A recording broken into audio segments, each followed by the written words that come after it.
Olá, algumas vezes eu expliquei, tanto no A Mídia da Verdade, na TV e no rádio, de que no início do mundo, Caim se casou com uma irmã ou com uma sobrinha. E a base que eu sempre utilizo é Gênesis 5, verso 4. Ali é dito que Adão teve filhos e filhas. Então a esposa de Caim, mencionada em Gênesis 4:17, obviamente foi uma irmã ou foi uma sobrinha. Mas muitas pessoas continuam perguntando o seguinte: Deus então apoiou o incesto?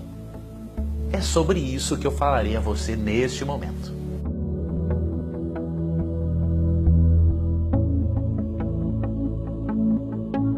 Nós não podemos dizer que a relação entre Caim e sua irmã foi incesto ou sobrinha pelo seguinte: não havia uma lei que regulamentasse o que era e o que não era incesto.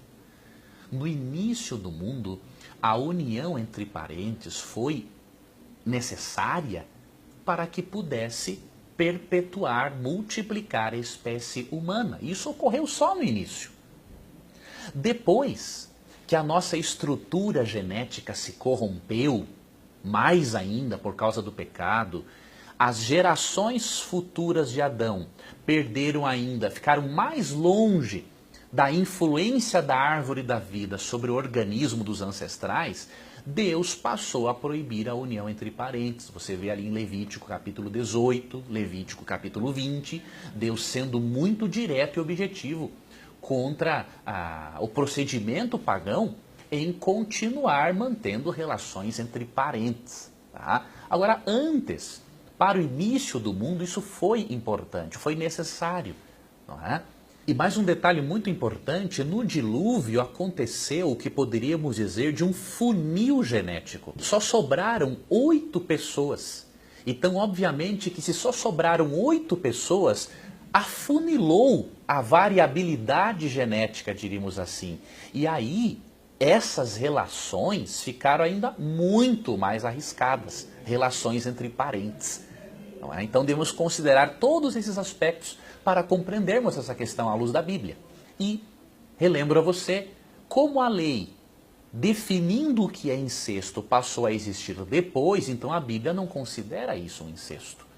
Não havia uma lei que regulamentasse a prática de incesto na época. Então, é totalmente desnecessário, né, nós avaliarmos a relação que Caim teve com uma parente próxima, julgarmos isso como um incesto.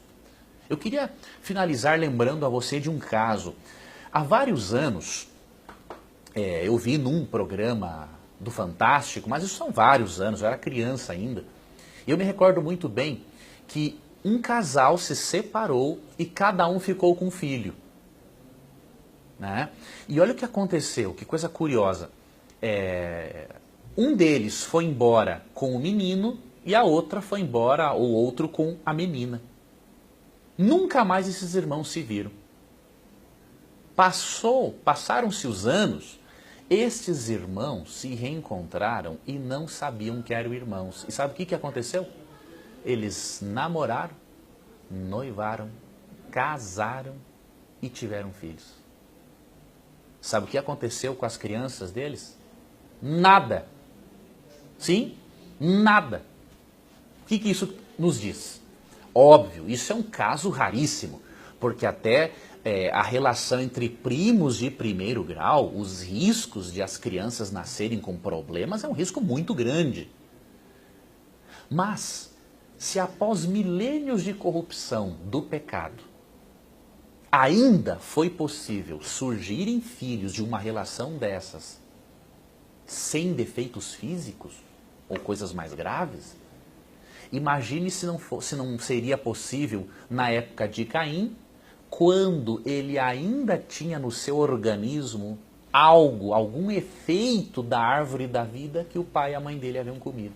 Então era muito mais provável poder acontecer isso no passado, quando a constituição genética do ser humano era muito superior em relação à nossa constituição genética atual. E para finalizar, não creia naquela ideia de que Deus criou outros seres humanos além de Adão e Eva, por favor. Não creia nessa bobagem.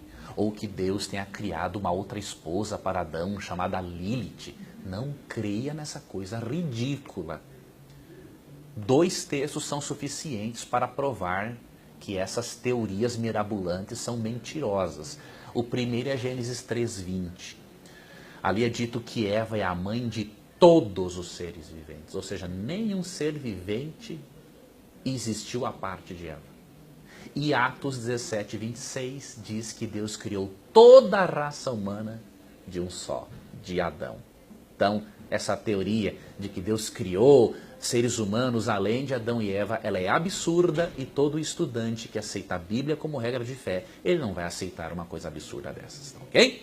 Que Deus guarde os seus passos, eu agradeço a você pelo carinho. Estou lembrando de uma coisa, no meu livro, Na Mira da Verdade, volume 2, eu detalho, entre muitas outras respostas, essa resposta sobre o suposto incesto entre Caim e sua esposa, ou sua irmã, ou sua sobrinha. Eu explico esse texto de Gênesis 4:17, entre outros textos difíceis da Bíblia, no Na Mira da Verdade, volume 2. Que Deus guarde os seus passos e até o nosso próximo encontro.